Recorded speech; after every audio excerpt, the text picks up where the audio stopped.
vive en el siglo XI en Siria y la realidad del mundo griego hoy en el siglo XXI. Y vamos a ver que hay otra vez muchísimas cosas en paralelo.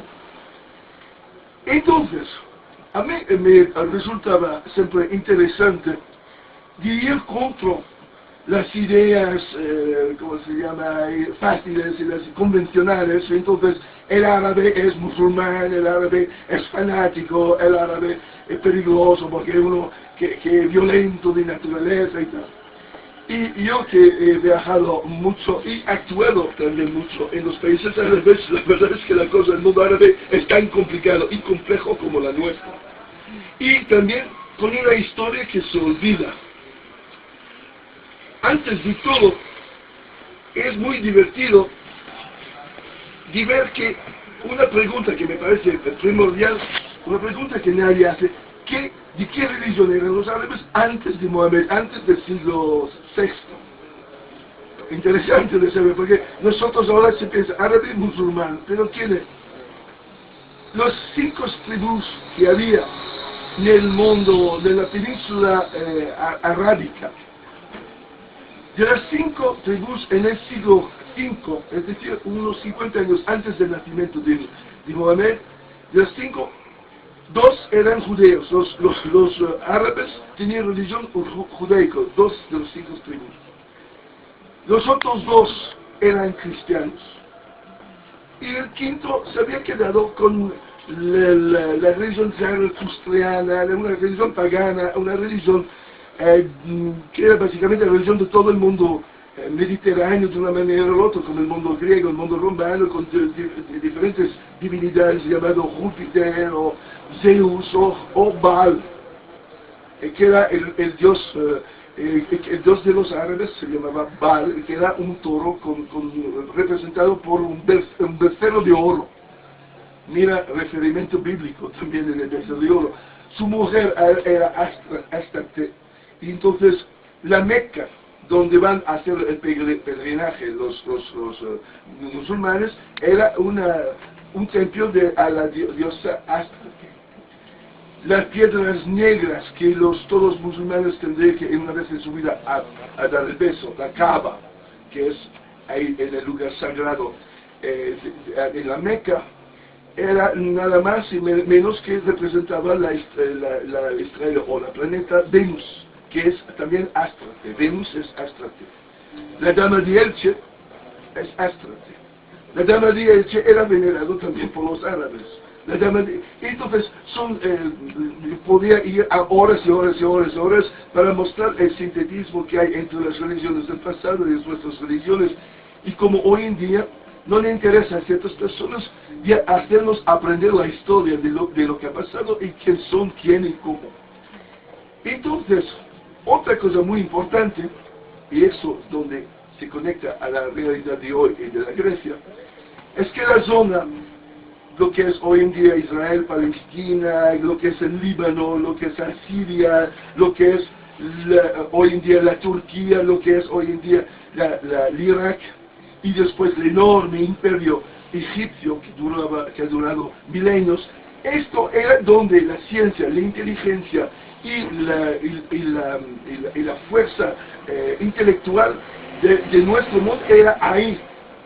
El oeste, es decir, la península ibérica, lo que es la Francia, las islas británicas, eran considerados como gente indígenas, gente poco sabios, muy primitivos. La cuna de nuestra cultura es ahí, es del este, la parte este de la Mediterránea. Nosotros somos los americanos, los nuevos.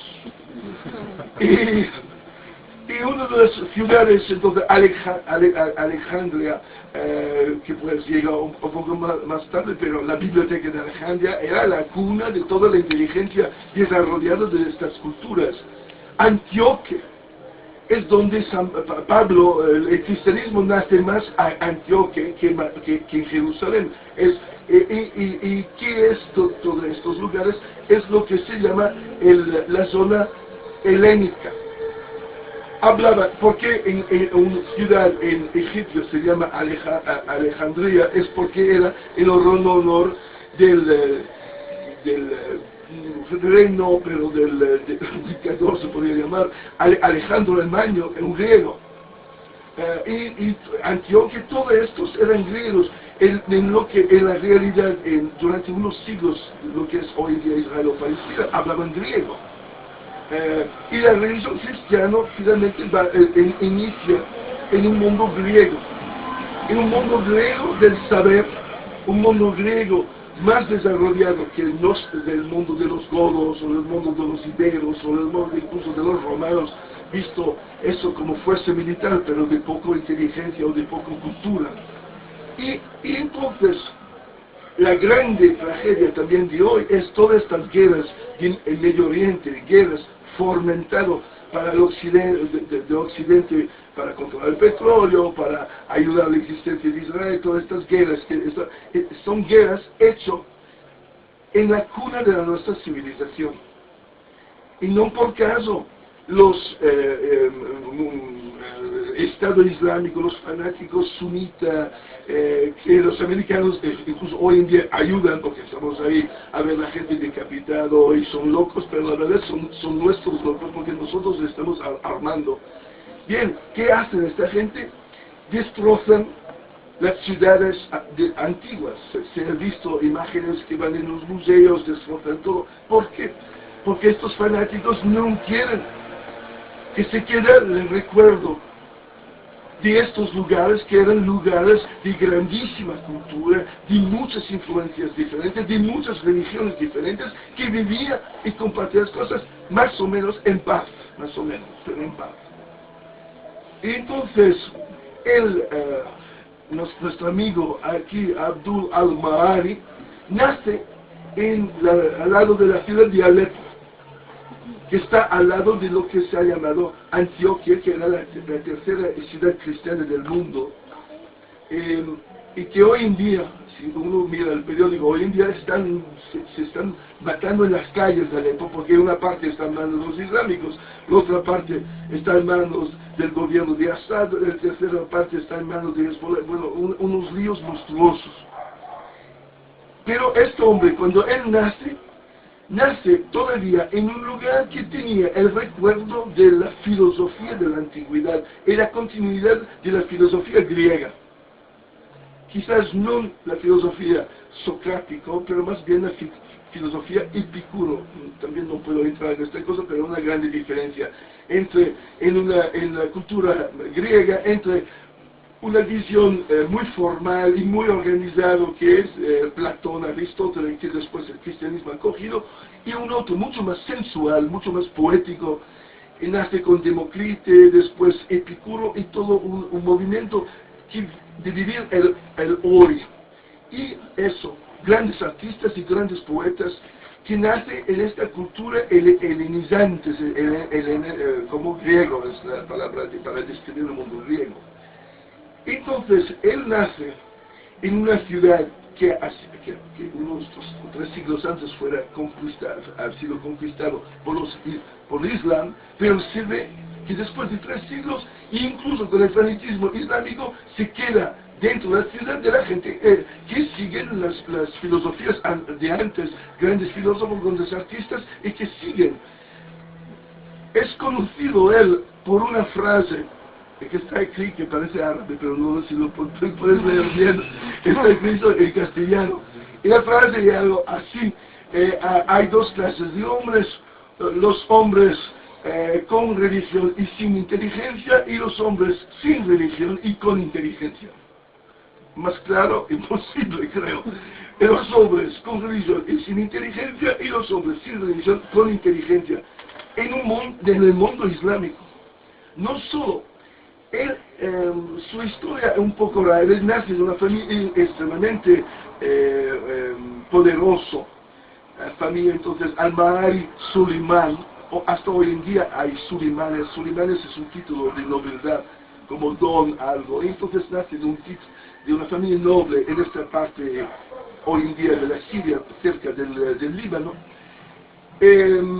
Su familia entonces le da una educación maravillosa, la única cosa que nace con una tragedia porque a 4 años se queda ciego.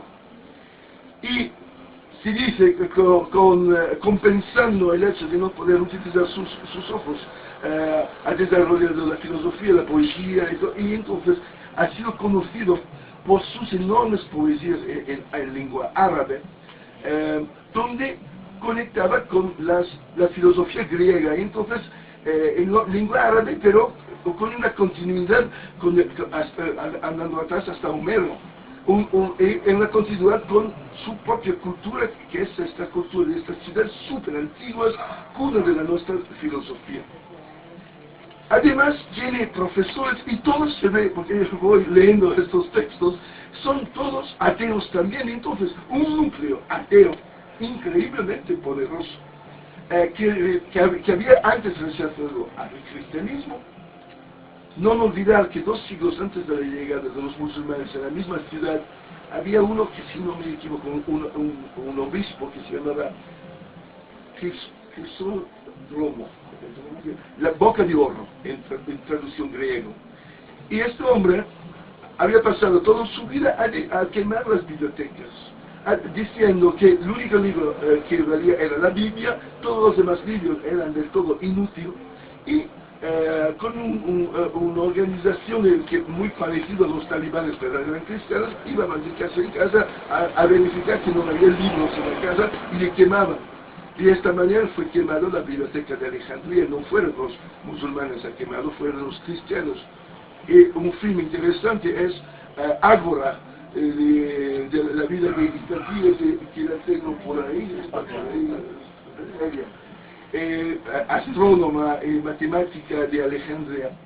Entonces, lo que estoy diciendo es que hay que entender un mundo, todo este mundo de la Europa, del Mediterráneo Oriental. De un lado, locos monoteístas que podrían ser cristianos o más o menos cercanos. Un tercero, religiosos, pero con las religiones politeístas muy antiguas de esta zona. Y un grupo consistente de intelectuales rechazando las religiones, rechazando la ignorancia, e intentando mantener la tradición científica y filosófica y artístico del mundo griego, del mejor del mundo griego. Y entonces él produce muchos libros, y un libro que nos toca mucho a nosotros italianos, escribe un viaje al infierno como 50 años antes de Dante Alighieri, el creador, el fundador de la lengua italiana y grande poeta. Escribe unos poemas larguísimos sobre sus viajes en el paraíso y en el infierno, y se ve que muy probablemente este hombre Dante había leído los textos, porque el texto árabe era también escrito en latino y escrito en griego, entonces a lo mejor lo ha leído en latino, y se dice que ha sido muy inspirado, quizá copia y pegar las frases enteras por su libro, El infierno de Dante. Pero la cosa muy interesante es que estos libros árabes escritos en el siglo XI siguen ahí, y hasta hoy en día en las universidades árabes, a pesar del Islam, la gente va estudiando esto. Es decir, que un ateo y que reivindica el ateísmo totalmente en nombre de la filosofía griega, hoy en día en el mundo musulmán, en el mundo musulmán abierto, no en los locos, pero viene apreciado y viene admirado. Tan admirado ha sido este hombre que en la ciudad de Alepo, entonces donde ha vivido y donde murió, hay, o mejor dicho, había hasta hace pocos meses, una plaza con su nombre y una estatua, puesto ahí, creo, en el siglo XIX, cuando entonces era del Imperio Turco. Y los turcos ponen una estatua de bronce grande en honor de un filósofo y poeta ateo. Entonces, quiero decir todo esto para ver que la realidad del mundo islámico es mucho más complicado de lo que parece. Entonces hay el mundo islámico abierto incluso hasta a los ateos. Esta escultura estaba ahí hasta hace 2 meses, 3 meses, y ¿saben lo que pasó? Conquistaron entonces los fanáticos del Estado Islámico parte de la ciudad de Alepo, cae en manos de ellos la plaza donde está la estatua, y ¿saben lo que han hecho? Han decapitado la estatua. Me parece muy simbólico esto, esta idea de decapitar. El mundo islámico decapita a la gente, más que morir, es que niega la posibilidad de ir al paraíso quitando la cabeza del cuerpo. Esto es la desacralización total del cuerpo. Y no solo, pero se recuerdan estos fanáticos que esta estatua honora a un ateo y le da a la estatua el mismo tratamiento, es decir, le corta la cabeza. Y deja la cabeza al lado de la estatua, como hacen, dejan al lado del cuerpo la cabeza. Una pequeña cosa que quiero decir, los islámicos ahí han decapitado a mucha gente, pero en Arabia Saudita decapitan más gente todavía, porque es su manera de condenar a la gente a la muerte. Han decapitado mucho más nuestros aliados y amigos saudíes que los fanáticos pero de esto no se habla en los periódicos y no lo dicen. Y decapitan en Arabia Saudita, en la plaza, la gente a rodillas y son muy amigos de los americanos, muy amigos de todos. Entonces, ¿por qué hay 2 pesos y 2 cosas? Es muy raro toda la historia. Para mí, lo que me toca en todo esto es no asociar una civilización o una raza con los árabes con una religión. Muchos de los árabes son musulmanes, pero no todos, y antes no lo eran. Y en el mundo musulmán había momentos de un Islam muy abierto que aceptaban todas las religiones y todo, y hay otros momentos como ahora de un sectarismo total y absoluto, extremadamente cerrado, que podría también ser visto como una consecuencia del hecho que nosotros, americanos, occidentales, españoles, italianos y todo, y hasta noruegos, porque como he dicho ayer, esta mañana era ahí, y hay mis amigos noruegos que hablaba de esto por ahí ayer, y me han dicho, no olvidar que nosotros los noruegos tenemos aviones también de casa y estamos bombardeando Libia y Siria en nombre de los americanos. Y él dice, mira la historia, son vikingos estos, entonces son aviones de caza de los vikings, si uno lo pone en un contexto histórico, bombardeando ex cristianos que ahora son islámicos. Es muy complicado el asunto si uno lo mira por su verso. Entonces, honorar una persona como él, que representaba la sabiduría de la antigüedad, recordar al mundo musulmán que su religión permite una gran abertura y hasta abarca hasta el ateísmo en su momento más abierto al mundo islámico, y que la realidad hoy del fanatismo, y yo estuve ahí, y son fanáticos y son peligrosos, pero yo lo he visto solo como un espejo, una imagen contraria a nuestra violencia y a nuestra muy probablemente que si nosotros no hubiera empezado la guerra en Irak en el 2003, estos no serían ahora.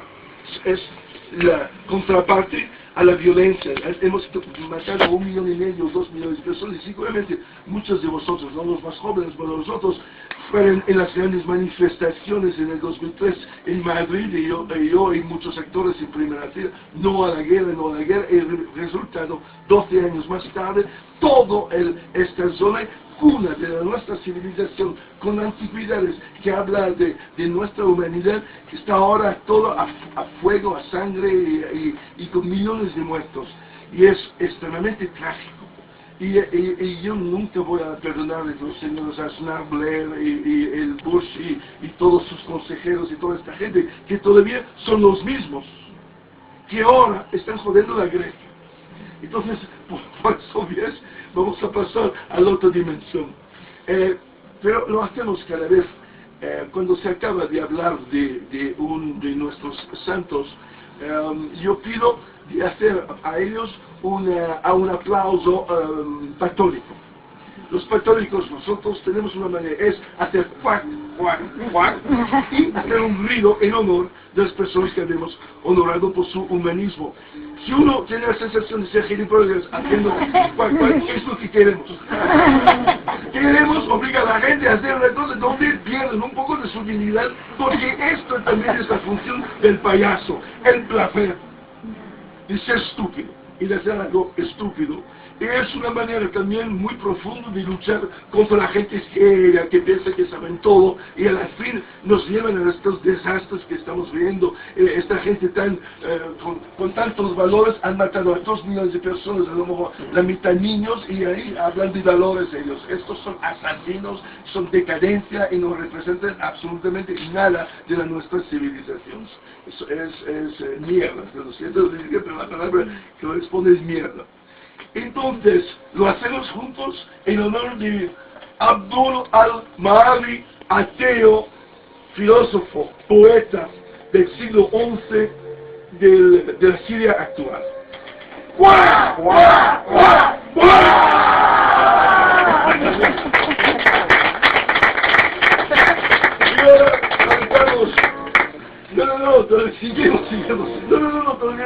Seguimos con la Grecia. Entonces vuelves con Mahler. Me gusta el Mahler. Entonces, este es un has utilizado en la película Muerte a Venecia, grande película, y entonces esta música.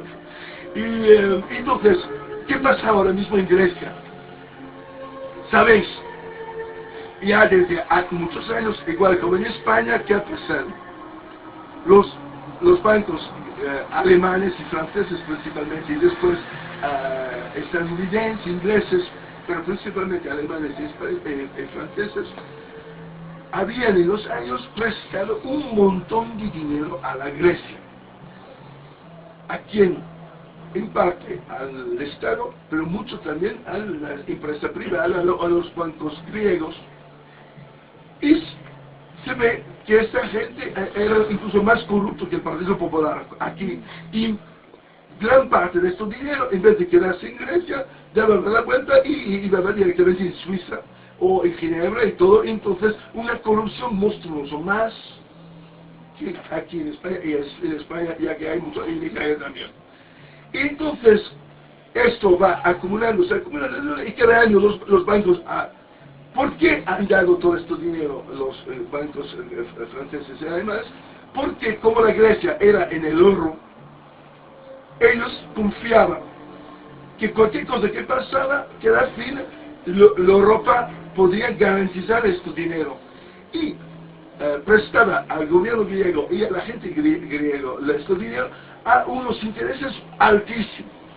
Y entonces, cogía el dinero del Banco Central Europeo, estos bancos privados, a un precio, triplicaba el precio y le daba esto a los griegos, y entonces un beneficio total y absoluto que ha permitido a los banqueros de vivir como reyes, emperadores, millones y millones y millones de comisiones, cada hipoteca, con dinero que salía por ahí y por allá.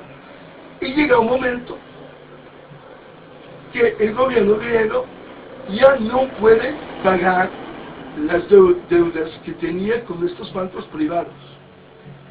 Cuando empieza a sentir los bancos privados que hay un problema, ¿qué pasa? Los intereses suben todavía. Entonces, el dinero que ellos tenían a devolver se multiplica. Es la misma cosa como las hipotecas aquí, pero multiplicado por 10.000, por un país entero. Es decir, son como los desahucios. Entonces tú compras un piso en ese precio, pero después cambia el interés que pagas sobre la deuda y ya no lo puedes pagar. Llega este momento que el gobierno griego ya no lo podía pagar. ¿Qué pasa? Los bancos no quieren perder su dinero, porque se han forrado por esta historia, y por la Comisión Europea dicen a los griegos: vosotros tenéis que devolver este dinero, y entonces tenéis que recortar para ganar dinero, recortar. Y empezaron, el gobierno de derecha y de izquierda han hecho una especie de PP, PSOE, PASOK y Neodemocracia, han trabajado juntos, han hecho la derecha y la izquierda tradicional, se han juntado para tomar medidas de recortes. y han recortado pero de manera salvaje. Recordar hasta cerrar la televisión nacional, cerrar la filarmónica, la orquesta filarmónica griega, las escuelas cerradas, ya no hay medicinas en los hospitales, cierran, para que el gobierno devolver qué dinero. Devolver el dinero que bancos privados habían prestado también a empresas privadas. Entonces cae sobre la población griega unas deudas que no son de ellos, son de unos corruptos, unos hijos de puta que estaban ahí traficando con el dinero, algo que conocemos también aquí en España y que en Italia también, pero multiplicado por 10. Entonces, ¿qué pasa? Un partido de izquierda, a la manera Podemos, pero antes de Podemos, Syriza se llama, con su jefe Tsipras, empezó a decir, no vamos a dar este dinero a la Troika. La Troika son la banca del Fondo Monetario Internacional, la Cristina Lagarde, esta mujer que por cierto cobra 480.000 euros al año sin impuestos. No entiendo por qué, pero como es internacional no paga impuestos a nada. Y ella da lecciones de recortes a los demás y ella vive como una reina. Después, Banco Central Europeo, que es en Frankfurt, es Mario Draghi, un italiano, pero era de Goldman Sachs. Era un banquero privado y le han puesto ahora como gerente de la Banca Europea. Y que son ellos que representan también los bancos privados alemanes. Y la tercera cosa es la Comisión Europea, que hoy es presidente, es Juncker. ¿Quién es el Juncker? Era el presidente de Luxemburgo y fue él a cambiar todas las leyes para permitir a las empresas internacionales de no pagar un duro de impuestos en Luxemburgo. Y entonces, hasta la Coca-Cola en España, ya no existen en España, la empresa es en Luxemburgo y no pagan un duro de cosas, y es el presidente que hoy mismo da lecciones a los griegos, esto no paga de todo. Él ha jodido el sistema, en vez de hacer pagar a los ricos, ha hecho de su país un paraíso fiscal, en el corazón de Europa, Luxemburgo. Y él es presidente de Europa ahora mismo y da lecciones a los demás. Entonces, con esta palabra, los griegos, que no son tontos, ¿por qué no son tontos? Porque son de la cuna de nuestra civilización, y volvemos a la Siria, y yo puedo hablar bastante en conocimiento. Yo estuve casado 16 años con una griega, mi hija nació en Grecia. Hablo más o menos, pero hablo algo de griego, he vivido ahí, conozco de griegos, y después me dice, tú coges un taxi en Atenas, y estás sentado, no hablan, no sé, de fútbol, el taxi dice, ¿habéis leído Platón, el segundo volumen? El taxista, sí, bueno, y hay discusiones filosóficas inmediatamente en el taxi, es una cosa bastante sorprendente cuando estás acostumbrado al Real Madrid y Atlético aquí. Mi hija, entonces, que pues fue elevado entre los dos, cuando tenía 8 años, estuvimos en Alemania en un museo de Berlín, de las cosas griegas que hay. El Museo Pergameno a Berlín, que es increíble, con todas las antigüedades griegas. Estamos ahí visitando el museo. Un viejo alemán, una anécdota, se acerca a nuestra familia hace ya 20 años. Y entonces yo hablaba francés con mi mujer, que era griega, era la lengua que nosotros hablábamos en familia, era la lengua franca. Y entonces un viejo alemán oye francés y dice, vosotros, yo también hablo francés, con acento alemán, dice, me gusta mucho el idioma francés y tal. Y ve mi hija, que tenía 7 u 8 años, y dice, hola pequeña, y entonces, ¿te gusta aquí Berlín? Mi hija dice, sí, me gusta mucho. Y después dice, ¿te gusta este museo? Y la pequeña dice, no. Yo soy sorprendido, ¿por qué no te gusta el museo? No me gusta el museo. El viejo dice, ¿y por qué no te gusta el museo? Dice, son todas cosas robadas a mi país. A 7 años, un nacionalismo que te caga. Yo no sabía que la madre le estaba dando, que con el leche le estaba dando un nacionalismo. No, yo la quiero así, pero ¿qué dice? Vosotros habéis robado todo esto a mi país. Esto es nuestra cultura y no tiene lugar aquí. 7 años. El viejo se quedó así. Y se fue, bueno, muchas gracias. Se quedó como la mierda el viejo. Entonces, esto es lo que pasa en Grecia. Y tengo amigos de entonces en que estoy siempre en contacto. Dicen que en este momento el hecho que Tsipras, el nuevo gobierno, que es más o menos como Podemos, que rechaza de los recortes. Por ejemplo, ha vuelto a ver la Filarmónica de Atenas, la Televisión Nacional ha vuelto, está dando, pero sin tener dinero para hacerlo. Los alemanes dicen, vosotros no podéis, tenéis que devolver el dinero, tenéis que devolver, y pensaban de hacerlo doblar, y de obligarlo a mantener los recortes. Y mañana es el último día. Porque mañana, si no llegan a un acuerdo, ¿qué pasa? La Grecia no puede volver a pagar los bancos, deben pero con un plazo del 22 o 23, es decir, el miércoles, no pagan el miércoles, le echan del euro. Hay el corralito, como en Argentina, todos los bancos se quedan, en este momento, en Atenas, hoy, en los bancos sacan todos los dineros que pueden, porque la gente tiene miedo de perder dinero, pero puede pasar. Y significa que durante unos días no habrá ahorros, o la gente sí puede, pero no van a ser ya pagado en euros, la gente va a volver al dracma, que era el dinero de antes. Y va a ser un caos terrible. Pero, como he dicho, tengo amigos ahí, y me han dicho que en los últimos sondeos, en los últimos días, el apoyo popular al gobierno intransigente es así.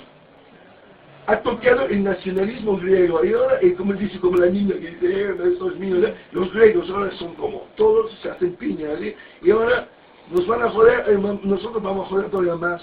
¿Y qué ha hecho? Ayer ha ido a Moscú, a Tsipras, para negociar con Putin. En el momento de la guerra, casi la guerra con Ucrania y todo, diciendo que nosotros somos ortodoxos, los rusos son ortodoxos, somos más amigos de él.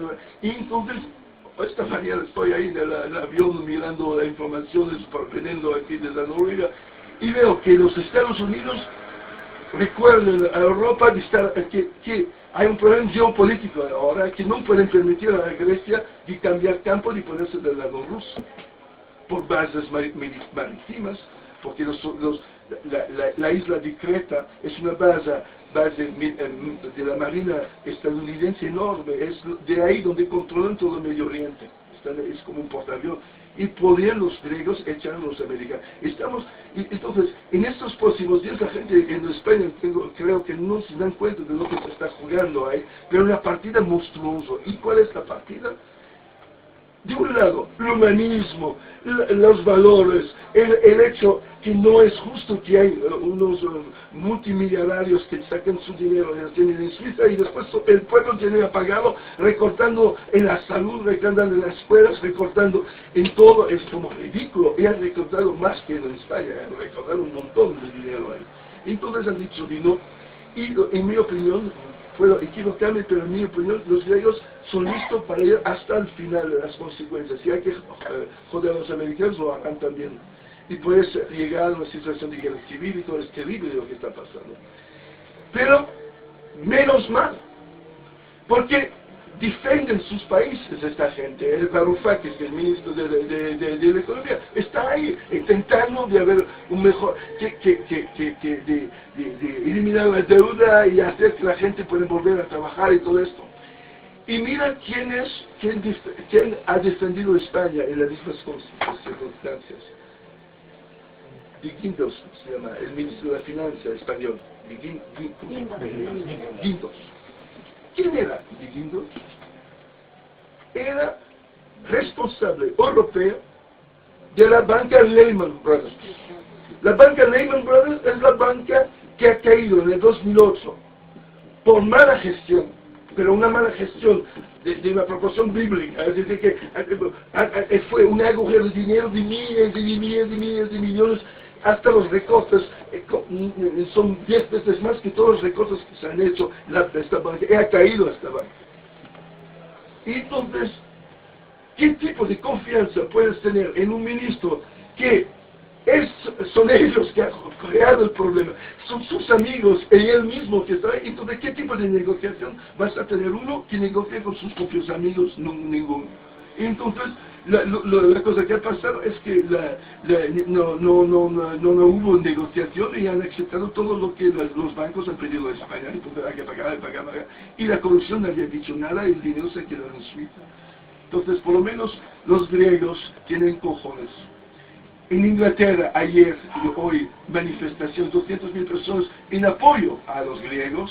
A lo mejor, yo esta tarde voy a hacer una cosa en la Plaza de la Cebada y voy a pedir a la gente de apoyar a los griegos, porque apoyan a los valores humanistas, apoyan a los valores, luchan contra la decadencia. Otra vez, estos bancos y esta manera de pensar es decadencia, es los mercaderos. Y entonces, en este momento, durante unos días, la Grecia representa a todos los movimientos sociales en Europa. Si consiguen algo, es una victoria para todos. Y si pierden, será una pérdida para todos. Entonces es un momento extremadamente duro, y es un momento donde yo digo buena suerte a la Grecia, y nosotros católicos, quien quiere, hacemos también para los griegos un cuac.